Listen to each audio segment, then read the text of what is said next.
fan traditions are getting revved into the high gear this week with the start of the NHL and NBA postseasons.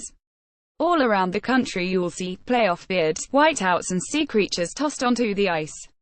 To celebrate, FTW looks at 9 of the weirdest fan traditions in sports. 1.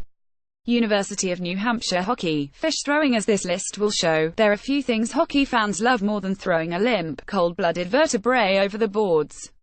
Whenever the University of New Hampshire hockey team scores its first goal of the game, a fish is thrown onto the ice, either to celebrate or to deliver a Sicilian message that Luca Brasi is dead.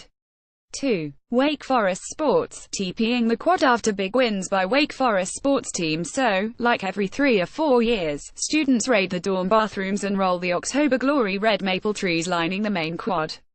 October Glory is a perfect summation of Wake Forest sports, for what it's worth.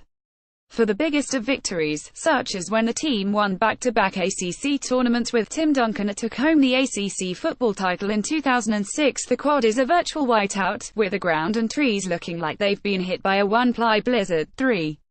Taylor University basketball. Silent Night. The tiny evangelical college in Indiana may be home to the greatest tradition in a basketball-mad state. Yes, even better than you, candy-striped Indiana Whose Ears warm-up pants. On the eve of finals, students dress up in costumes like a hybrid of Christmas and Halloween and pack the stands to watch their NIA basketball team. Then, they sit in complete silence from the tip until the Trojans score their 10th point of the game, whereupon the gym erupts and students rush the floor like they just defeated, I don't know, which team is a NIA powerhouse. The videos from each year are great. Watch one and you'll be sucked into a YouTube wormhole from which you'll emerge with Silent Night playing on an endless repeat in your head. While the chaotic celebration is great, the best part is the silence before it. Every squeak of a player's shoe, call out of a pick, a request for the ball echoes throughout the gym. The quiet is deafening and almost disconcerting, especially when Taylor hits a basket and fans celebrate without speaking. Bonus points to the one oblivious fan who starts clapping and is quickly shushed into silence.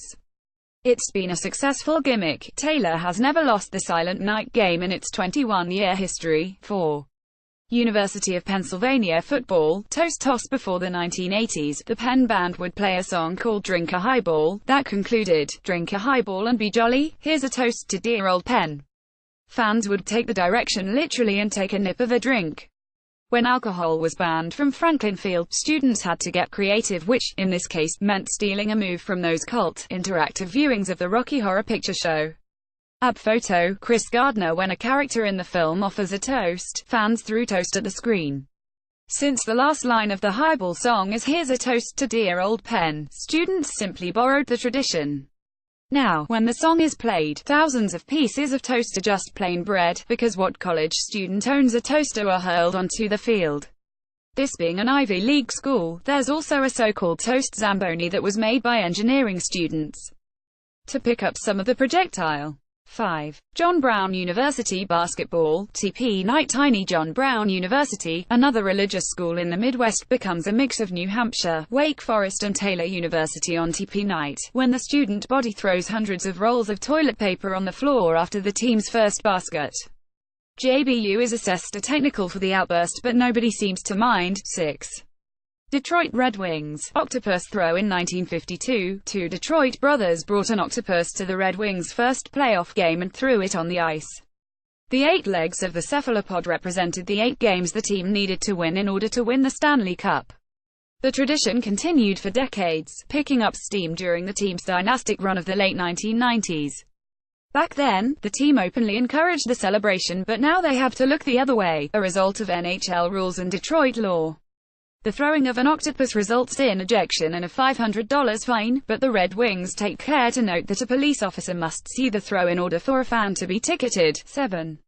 Duke basketball. Most prepared fans once a week during the winter at Cameron Indoor Stadium. Some of America's finest students channel all their pent-up energy from studying to cheer on Mike Krzyzewski's scrappy band of all-American floor slappers.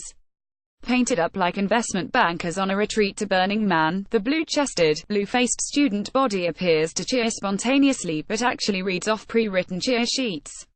8. Nashville Predators. The Catfish. Most of these in-game traditions are fantastic if you root for the specific team, but immensely annoying if you don't. See Crazies, Cameron. That's why Nashville's catfish toss got started, allegedly. A former Nashville bar owner told the Tennessean that he was the phantom fish tosser in the Preds' inaugural 1998-99. Bothered by Red Wings fans who filled the arena when the team came to play in Nashville, he and his friends hatched a plan to throw a catfish on the ice as a response to Detroit's Octopuses. USA Today Sports images. The idea lives on in various forms, most notably with a new addition to Bridgestone Arena for the 2018 Stanley Cup playoffs. The team announced before Game 1 of its first-round series that a fish tank had been installed and would be home to 4 catfish, 4 wins per series, said Predators president Sean Henry. 4 series gets you the ultimate prize. I like it. If you're going to rip off Detroit's celebration, might as well go all in and steal the symbolism too. 9.